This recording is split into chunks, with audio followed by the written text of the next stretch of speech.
Todo este salmo se refiere a Cristo y contiene muchas cosas que no pueden ser aplicadas a otro. Por ejemplo, partir los vestidos, echar suertes sobre ellos, etc.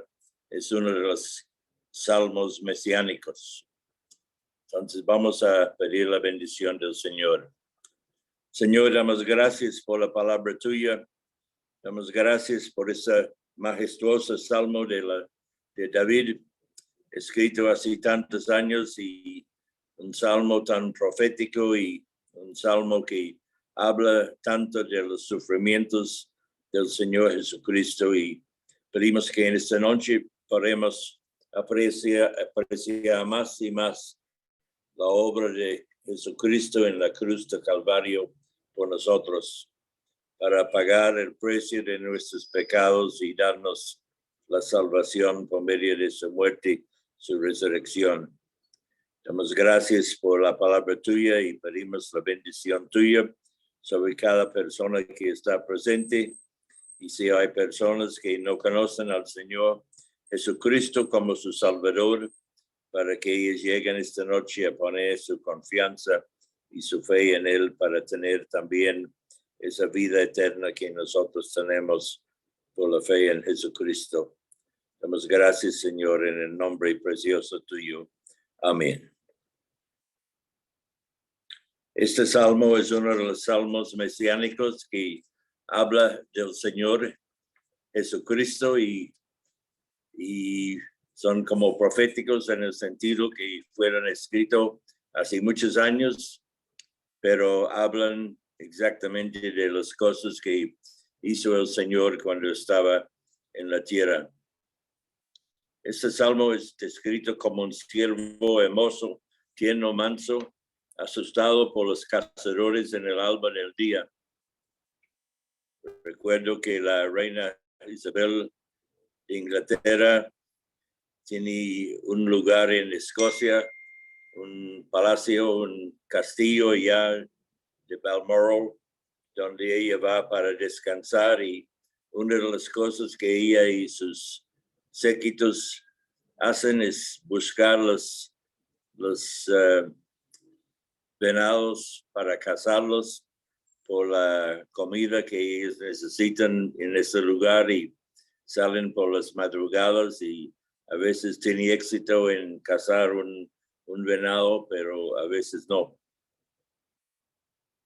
Y el Señor Jesucristo experimentó todos estos cazadores en su vida. Herodes empezó cazándole tan pronto como apareció. La pobreza, el aborrecimiento de los hombres y la tentación de Satanás se añadieron al acoso. Siempre hubo algún perro o toro dispuesto a atacarle. Después de su primer sermón, los cazadores se juntaron a su alrededor, pero él fue más ligero y se escapó. Cristo halló el Calvario, que era una colina peñascosa, rasgada y terrible, y una montaña de división. De ahí fue acosado por los cazadores hacia el borde de los espantosos precipicios de inminente destrucción, en tanto que le rodeaban y le atacaban las bestias de presa y los monstruos de la selva infernal. Los toros de Basán le hirieron con sus cuernos, el gran león Satanás rugió, y el perro hincó sobre él sus dientes. Pero él se libró de ellas. A su tiempo inclinó la cabeza, entregó su espíritu, fue enterrado en una tumba, y sus atacantes consideraban que su victoria era completa. No habían considerado que era un ciervo matutino que muchas veces se escapa de los cazadores. Sin duda alguna, a su debido tiempo escapó de la red del cazador y puso sus plantas sobre los montes de Israel, vivo para no morir más. Ahora está con María Magdalena en el jardín, dando evidencia de su propia resurrección. En un momento se halla en Emaús, animando a los discípulos desconcertados y tímidos. No se cuesta nada ir desde allí a Galilea a sus amigos y de nuevo al Monte de los Olivos, llevando consigo el alma matutina vestido de vida y hermosura para siempre. Este salmo es el salmo de la cruz y empieza con Dios mío, ¿por qué me has desamparado? Y termina, según algunos, en el original con consumado es, para hallar expresiones de gemidos que se elevan desde las profundidades inexpresables del sufrimiento. Podemos decir que no hay ningún salmo como este.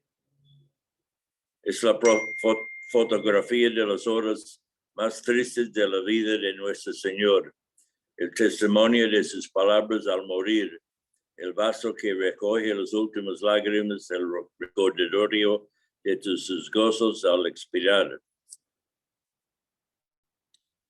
Charles Spurgeon, un gran predicador en Inglaterra, hace mucho tiempo escribió esas palabras.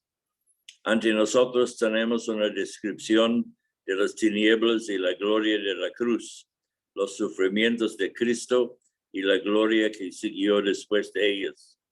Oh, si tuviéramos gracia para poder acercarnos y contemplar esta gran visión, leeríamos con reverencia, quitándonos el calzado como Moisés, antes la zarza ardiente, porque si hay un lugar santo en algún punto de la escritura, es este salmo. Cuando yo era niño era muy común ver hermanos llorando, adorando a Jesús en la cena del Señor. Rara vez vemos esto hoy en día y es triste en realidad porque muestra que el mundo tiene mucha influencia sobre nuestras vidas y no vemos o no entramos tanto en los sufrimientos del Señor como los hermanos en años anteriores. En la asamblea donde yo crecí, había un anciano, el hermano Peria, que muchas veces leía el Salmo 23 con lágrimas en las reuniones. Y los hermanos criticaban a él por esto, porque muchas veces leyó este salmo. Todos en la asamblea conocimos el Salmo 23 de memoria. Nosotros aún como niños dimos cuenta que el hermano Peria conocía el pastor del Salmo 23. Para nosotros él era nuestro héroe, un hermano auténtico. Yo venía de una asamblea muy legalista. Una hermana anciana nos regañaba cada domingo si no cerramos nuestros ojos en un momento durante las oraciones, pero vigilamos a ella y sabíamos que ella nunca cerró sus ojos durante las oraciones. Entonces vamos a leer versículos 1 a 3. Dios mío, ¿por qué me has desamparado? ¿Por qué estás tan lejos de mi salvación y de las palabras de mi clamor? Dios mío, clamo de día y no respondes, y de noche no hay para mí reposo. Pero tú eres santo, tú que habitas entre las alabanzas de Israel.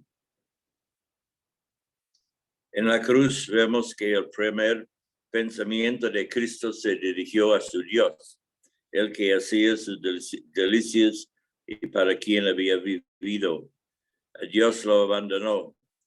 ¿Por qué? Bienaventurados los que pueden responder a tal pregunta y decir, es por mí. A pesar de todo esto, ¿por qué en presencia de aquel que adoramos hasta la eternidad no tendrá fin?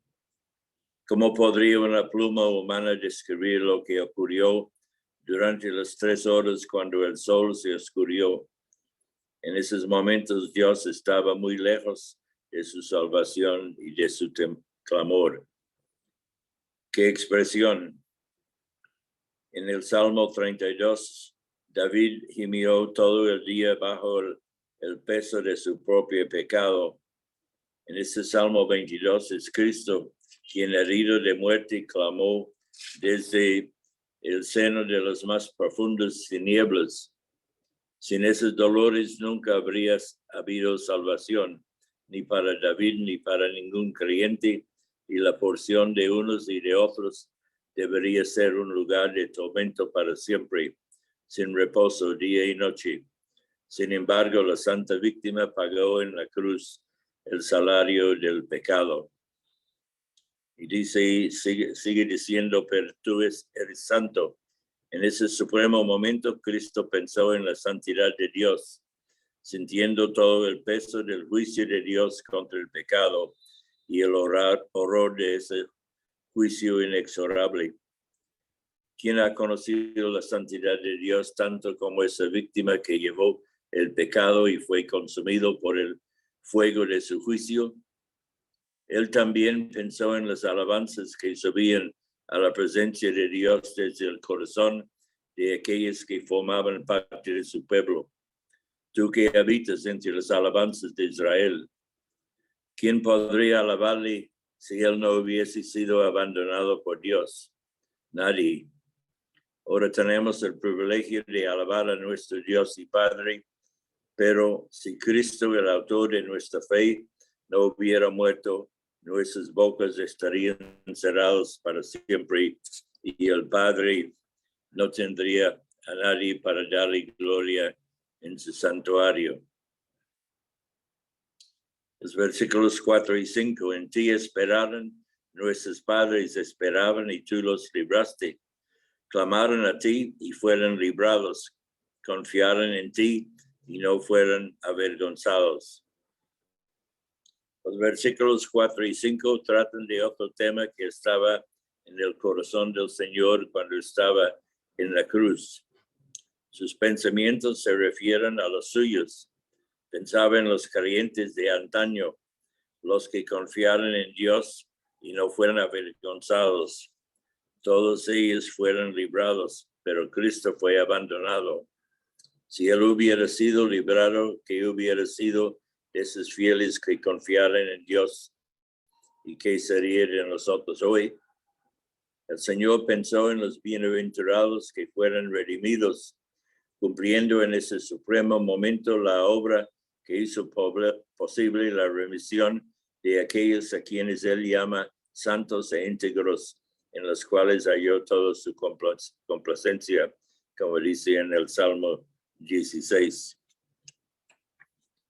En el versículo 6 dice, mas yo soy gusano y no hombre, oprobio de los hombres y despreciado del pueblo. En el versículo 6, Cristo considera su posición en medio de los hombres. A los ojos de ellos no tenía más importancia que un gusano. Era el oprobio de los hombres y el despreciado de su amado pueblo. A ese escarnio le quebrantaba el corazón, como vemos en Salmo 69, versículo 20. Los versículos 7 y 8 dice, todos los que me ven me escarnecen, estiran la boca, menean la cabeza, diciendo, se encomendó a Jehová, líbrele él, sálvale, puesto que en él se complacía. Los versículos 7 y 8 se refieren a las personas que pasaban cerca del lugar donde el Señor estuvo crucificado.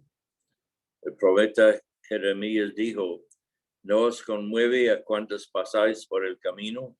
Mirad y ved si hay dolor como mi dolor que me ha venido, porque Jehová me ha angustiado en el día de su ardiente furor. Eso en Lamentaciones, capítulo 1, versículo 12. Puso en boca de Jerusalén lo que ocurrió en el corazón de su rey cuando llevó la ira que esa ciudad culpable había merecido. Los habitantes sin corazón ni compasión se burlaron de Cristo, tornando sus glorias en escarnio. Se atrevieron a servirse de las palabras de este salmo para reírse de él y cubrirle de oprobio.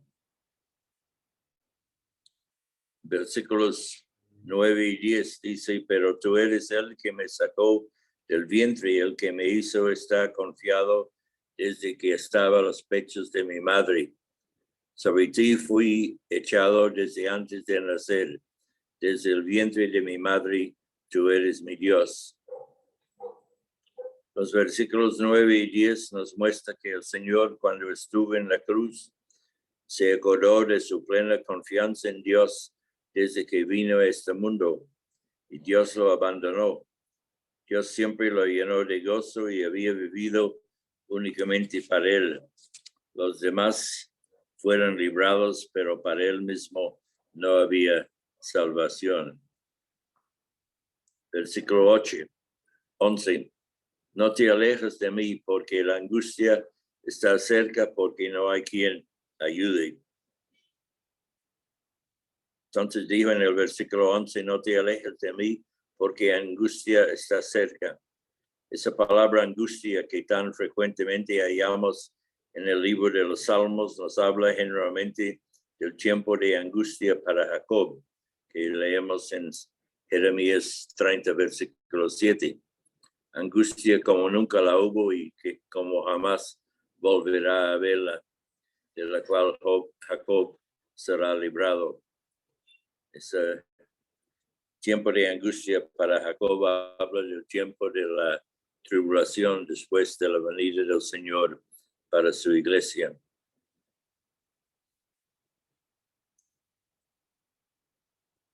Sin embargo, en ese salmo, en los Salmos 20 y Salmo 102, se trata de una angustia que no se puede comparar a ningún otro y que el único justo tuvo que atravesar.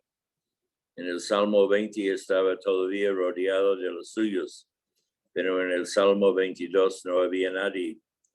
Durante el tiempo de su ministerio, los 12 acompañaban al Señor, y aun cuando muchos de ellos no andaban con él, Pedro le dijo, Señor, ¿a quién iremos? Tú tienes palabras de vida eterna. Juan capítulo 6, versículo 68. Perseveraban con él hasta en sus tentaciones, pero en los últimos momentos uno lo traicionó, el otro lo negó y los otros 10 lo abandonaron. Entró en un sendero en el cual solo él podía caminar. ¿Quién sino solamente él pudo ir al encuentro del juicio de Dios? Hallamos una hermosa ilustración de esta escena en Génesis capítulo 22, cuando Abraham salió para sacrificar a su hijo sobre el monte Moria. Dijo a sus siervos, esperad aquí con el asno. Desde ese momento el padre y el hijo fueron solos por el camino, dice, iban juntos. Luego el padre levantó la mano para degollar a su hijo. Los siervos, por fieles que fuesen, no pudieran ascender al monte para asistir a la cena que tuvo lugar sobre la cima. En el Salmo 22, el Hijo de Dios estaba solo. No había nadie allí para penetrar en sus pensamientos y socorrerle. Los suyos lo desampararon y Dios lo abandonó. En versículos 12 y 13 dice, me han rodeado muchos toros, fuertes toros de Basán. Me han cercado, abrieron sobre mí su boca como león rapaz y rugiente. Cristo se hallaba solo en presencia del furor de Satanás, quien como león rugiente y rapaz se lanzó contra él con todos sus poderes de las tinieblas. Los principales sacerdotes con los escribas y los ancianos que como fuertes toros de Basán abrieron sus bocas contra él, fueron la boca misma de Satanás. Este descargó todo el odio que llenaba su corazón contra el único hombre que le resistió, reduciéndole a la impotencia.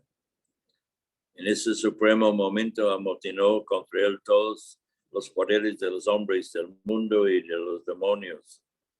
Jamás tuvo lugar semejante conflicto.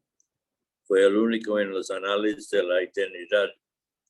Un solo hombre se encontraba allí contra todo ese poder. Es él quien en el Salmo 24, versículo 8, es mencionado como el rey fuerte y poderoso en batalla. Solo esa batalla tiene valor a los ojos de Dios, pues por ello el único justo obtuvo la victoria sobre el autor de todo el mal que hay en el mundo. Consideremos más de cerca el estado en que se encontraban esos hombres en tal momento. Los hombres religiosos, en primer lugar, eran los sacerdotes que sabían que no podían acercarse a Dios sino por medio de un sacrificio. Cada día ofrecían sacrificios que eran figuras del sacrificio de Cristo. Luego los escribas enseñaban la ley al pueblo y los ancianos eran revestidos de dignidad por Dios. Todos ellos estaban en compañía con el malhechor para burlarse de la santa víctima que en ese momento quitaba el pecado del mundo. Ellos eran la boca misma de Satanás que rugía contra él. Muchas veces yo pienso en los sacerdotes en aquel tiempo cuando el Señor fue crucificado y en el momento que el velo del templo fue rasgado de arriba a abajo, ¿qué pensaba estos hombres? Y pensaba también en el momento que esos hombres murieran y se dieran cuenta en ese momento de su muerte que ellos habían crucificado su Mesías. Y también los otros escribas y los que pretendían conocer la palabra de Dios y los ancianos del pueblo, en el momento de su muerte se daba cuenta que habían crucificado el Hijo de Dios, el Mesías del pueblo de Israel.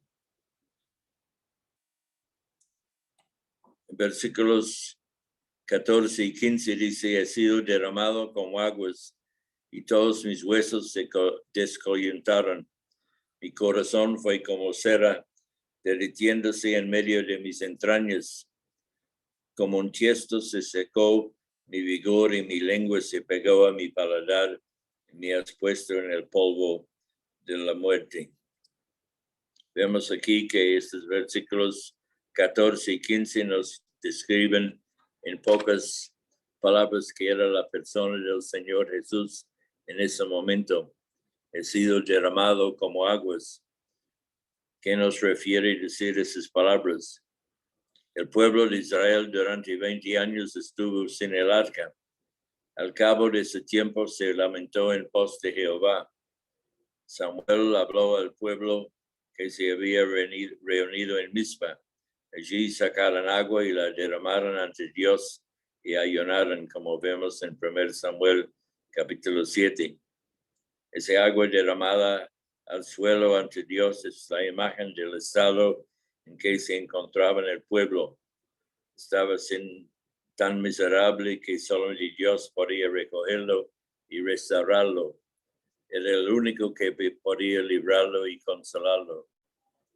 En ese Salmo 22, el Cordero de Dios sentía el estado en que se encontraba su amado pueblo y conocía toda su miseria y aflicción.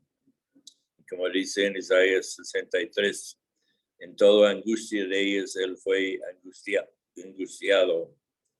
Y dice que todos mis huesos se descoyuntaron. No hubo nada que los tuviera.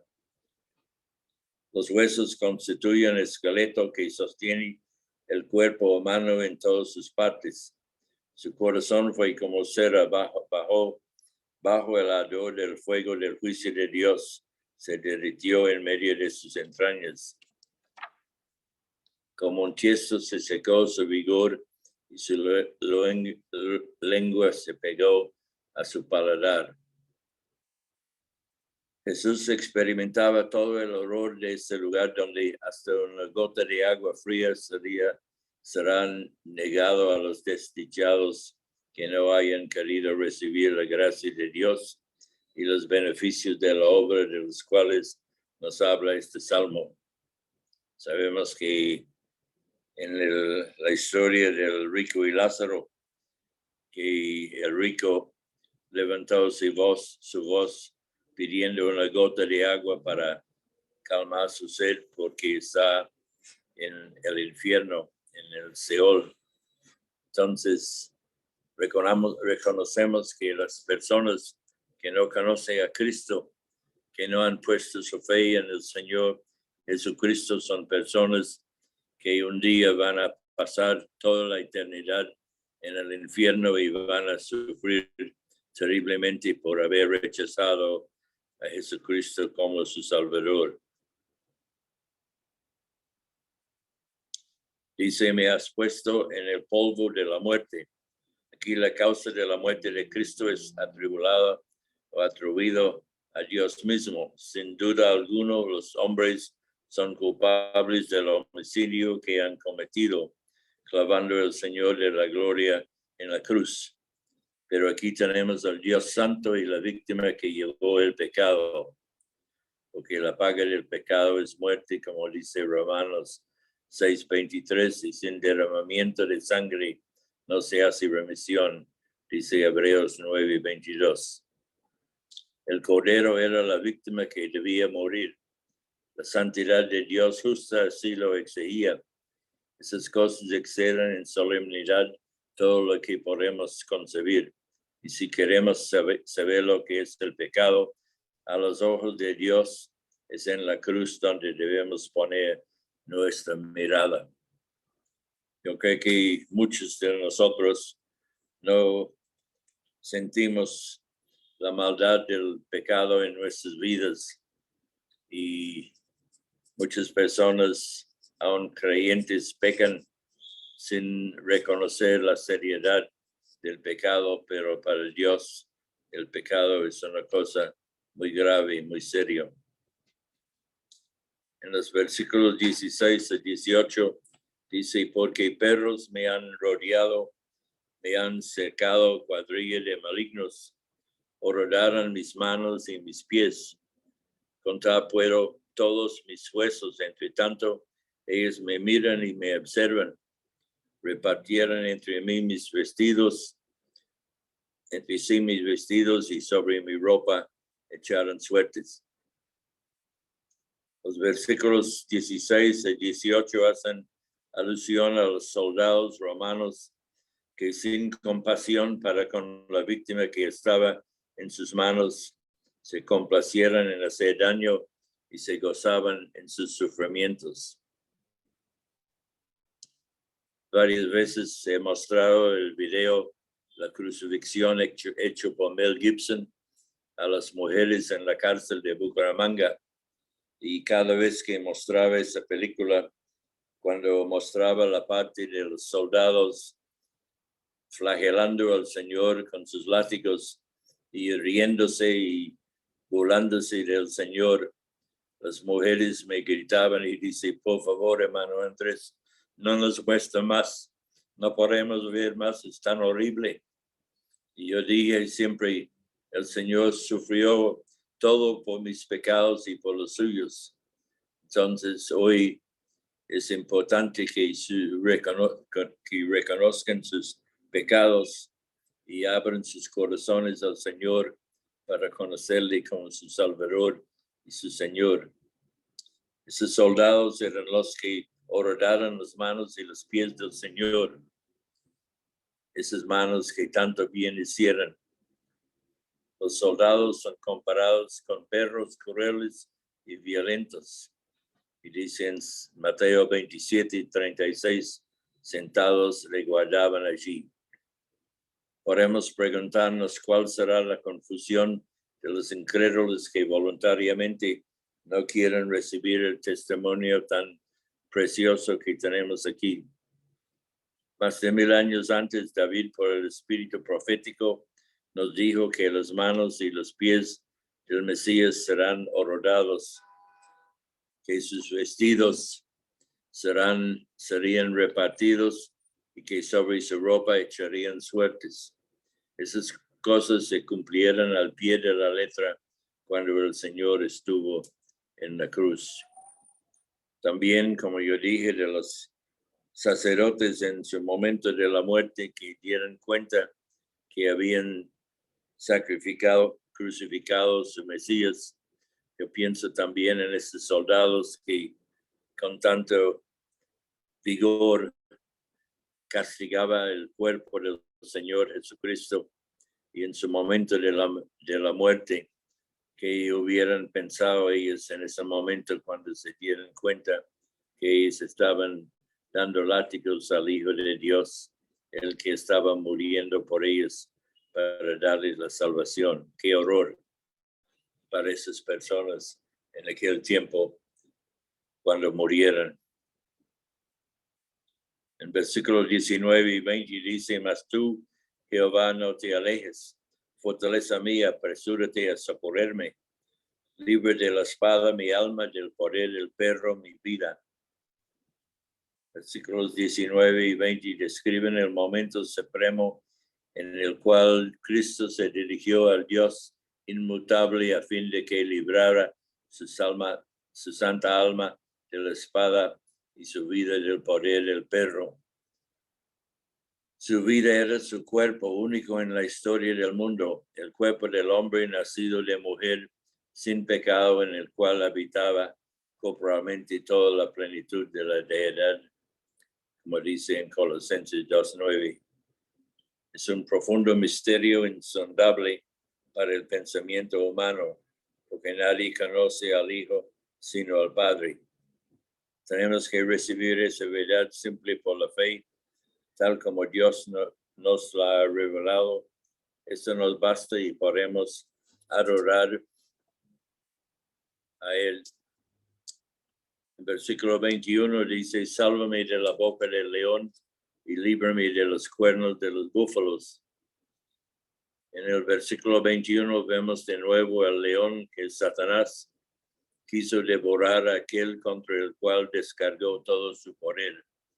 Probablemente creyó que había logrado su objetivo cuando el Señor entregó su espíritu.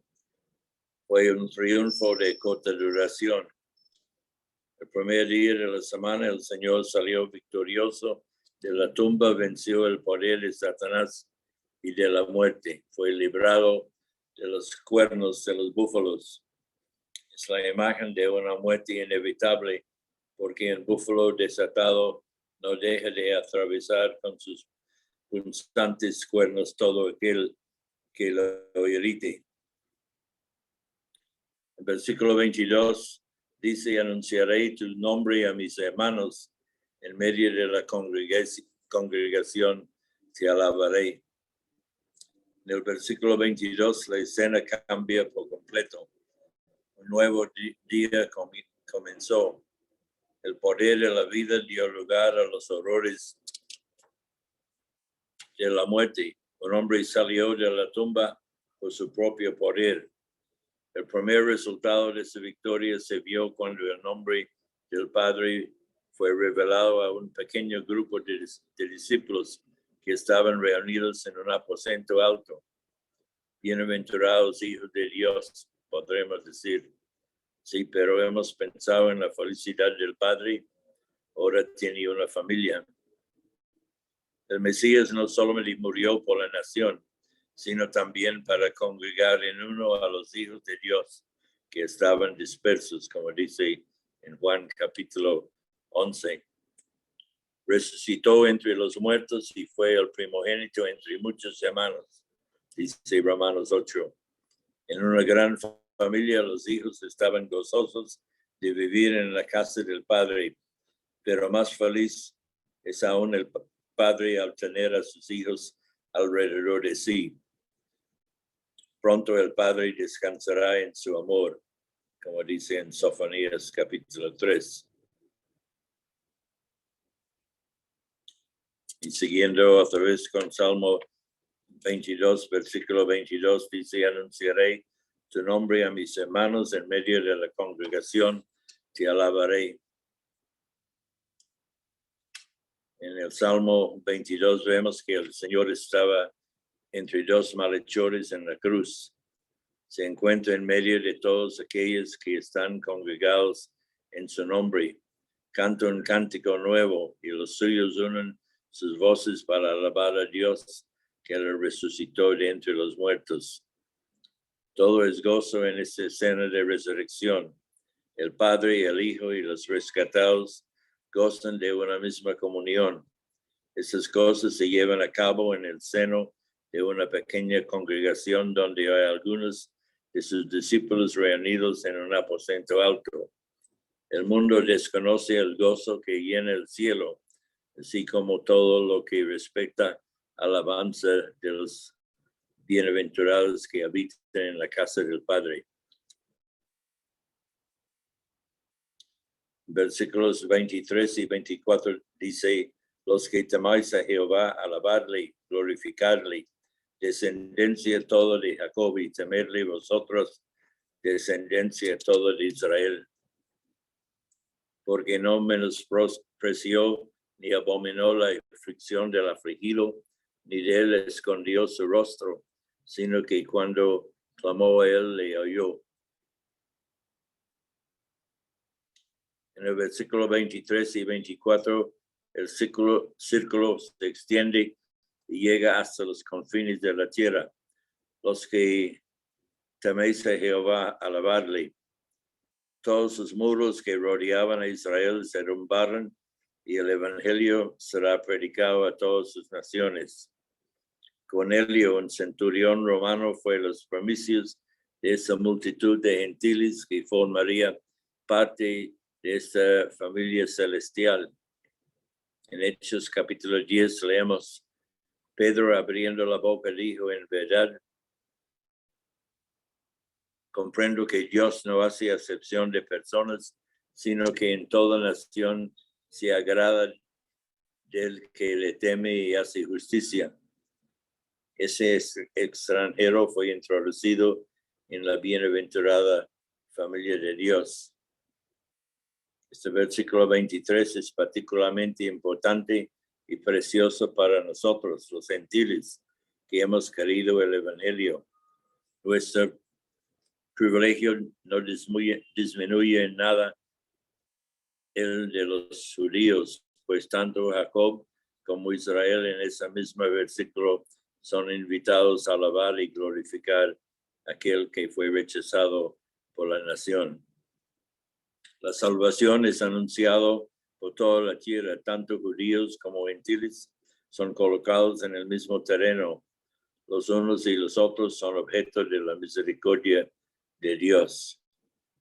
Pablo dice en Romanos capítulo 11: oh profundidad de las riquezas de la sabiduría y de la ciencia de Dios, cuán insondables son sus juicios y inescrutables sus caminos, porque ¿quién entendió la mente del Señor? ¿O quién fue su consejero? ¿O quién le dio el primero para que le fuese recompensado? Porque de él y por él y para él son todas las cosas. A él sea la gloria por los siglos de los siglos. Amén. En este salmo, así como en todo el Antiguo Testamento, nunca hallamos a la iglesia el misterio de Dios que había permanecido escondido desde los siglos, como dice Colosenses 1. La pequeña congregación del principio era el pequeño remanente fiel de Israel. A la luz del Nuevo Testamento sabemos que ella ha venido a ser el origen de la iglesia. Solo después de la muerte y la resurrección del Señor y del descenso del Espíritu Santo, el misterio ha sido revelado, y ella muy particularmente al apóstol Pablo después de la muerte de Esteban. En versículos 25 y 26 dice: de ti será mi alabanza en la gran congregación. Mis votos pagaré delante de los que le temen. Comerán los humildes y serán saciados. Alabarán a Jehová los que le buscan. Vivirá vuestro corazón para siempre. En los versículos 25 a 26 encontramos una nueva clase de personas que se beneficiarán con la obra de la cruz. Es llamado la gran congregación, en contraste con el pequeño número de aquellos que gustaron la bendición de quienes nos habla el versículo 22. Aquí tenemos a todo Israel, el del fin, el verdadero Israel de Dios, que será reunido desde el principio de su reino. Ese será el tiempo bienaventurado en el cual el pueblo que todavía se encuentra disperso entre las naciones será por fin reunido en el país de la promesa. Gozará de todo lo que le fue prometido por boca de los profetas, y esta bendición será traída por aquel a quien traspasaron. Allí aún subirá la alabanza a la presencia de Dios, pero vemos una gran diferencia en las relaciones del pueblo con el Mesías. No tiene la preciosa comunión que caracteriza a la pequeña congregación del versículo 22. En esta última se encuentra en medio de ellos, en la gran congregación está delante de ellos. El Rey de Gloria está delante de su pueblo con toda su majestad. Los israelitas estarán gozosos de ver su gloria y su hermosura. Sus corazones rebosarán dentro de ellos. En aquel día dirigirán su canto al Rey, como dice Salmo 45, pero no conocerán la intimidad de la cual los cristianos gozan todavía hoy, cuando ellos, pequeños rebaños, se reúnen alrededor del Señor. Y debemos preguntarnos esa pregunta: ¿sabemos apreciar lo que nos revela la palabra de Dios? En los versículos 27 a 29, se acordarán y se volverán a Jehová todos los confines de la tierra, y todas sus familias de las naciones adorarán delante de ti, porque de Jehová es el reino y él regirá las naciones. Comerán y adorarán todos los poderosos de la tierra, se postrarán delante de él todos los que descienden al polvo, aun el que no puede conservar la vida a su propia alma. Los versículos 27 y 29 hablan de una tercera clase de personas que pronto gozarán de los resultados de la obra de Cristo en la cruz. Son las naciones que habrán sido liberados del juicio y que gozarán de la bendición milenaria en la tierra, porque aquel a quien el mundo coronó de espinas será el Rey del universo. Dominará sobre las naciones. Las condiciones en el mundo cambiarán mucho. Hoy yace bajo el poder del mentiroso y homicida. Más tarde será el reinado de justicia y paz. En ese maravilloso tiempo, todas las familias de las naciones vendrán de año en año para posternarse ante el Rey y para adorar en Jerusalén en la fiesta de los tabernáculos, como dice en Zacarías 14. En aquel día será grabado sobre las campanillas de los caballos santidad de Jehová. Será un tiempo de gozo y bendición. En los versículos 30 y 31 dice: la posteridad les servirá. Esto será contado de Jehová hasta la postrera generación. Vendrán y anunciarán su justicia a pueblo no nacido aún. Anunciarán que él hizo esto.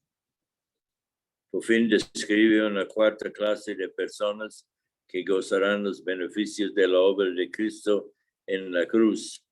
Serán las multitudes que nacieron durante el milenio, el reino de paz.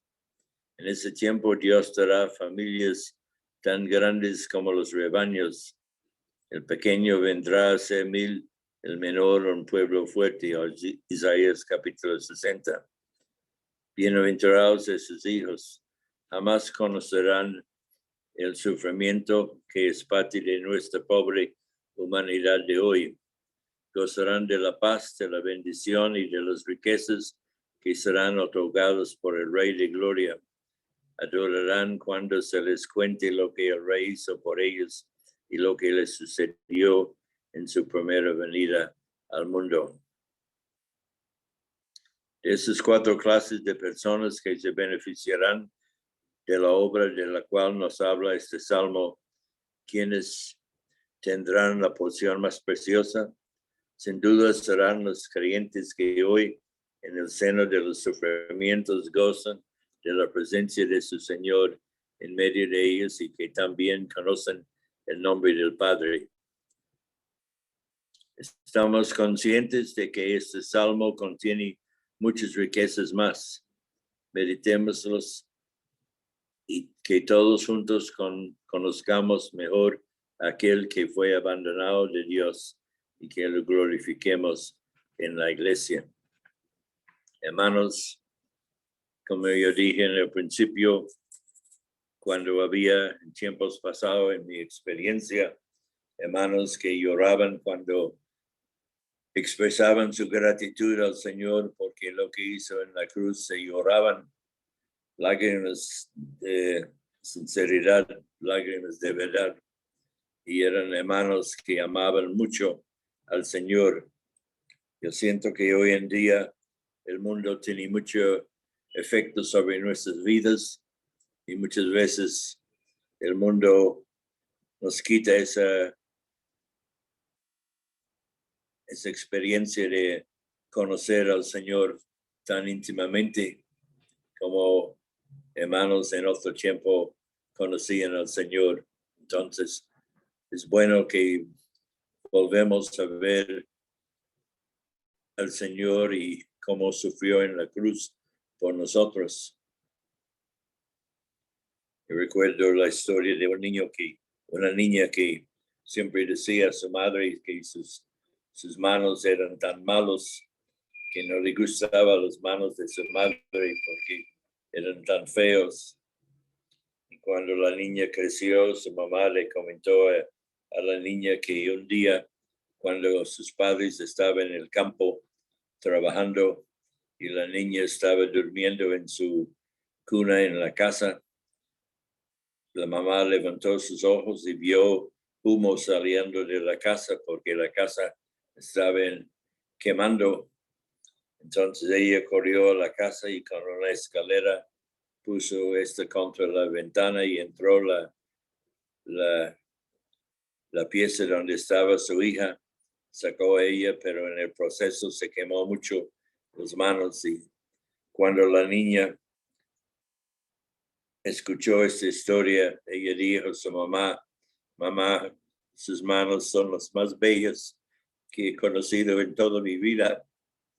Y así cuando nosotros pensamos en el Señor y meditamos en el Señor y estamos íntimamente leyendo y compartiendo esos salmos tan bellos, eso nos afecta en nuestros corazones y seguramente algunas veces vamos a derramar unas lágrimas en gratitud por el Señor, lo que hizo por nosotros.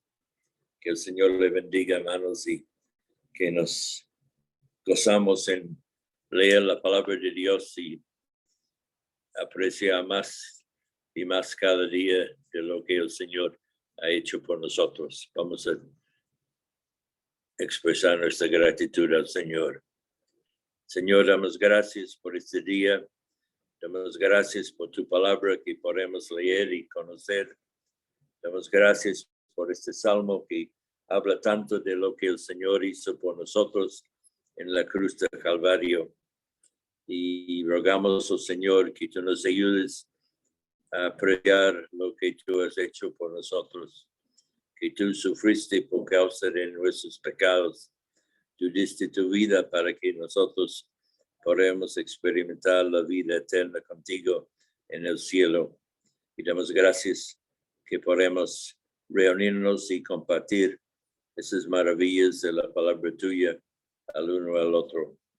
Pedimos la bendición tuya sobre cada persona que estaba escuchando esta noche. Y si hay alguien que no conoce personalmente al Señor Jesucristo, que tú obres en sus vidas para que ellos también abran sus corazones a ti, Señor, para conocerle como su Salvador y su Señor, y que puedan también experimentar la bendición de Dios en sus vidas. Pedimos que tú nos ayudes esta noche para darnos un buen tiempo de descanso y las fuerzas nuevas que necesitamos para la mañana. Si tú todavía no viene en ese tiempo, colocamos a todos en tus manos y damos gracias en el nombre precioso tuyo, Señor Jesucristo. Amén.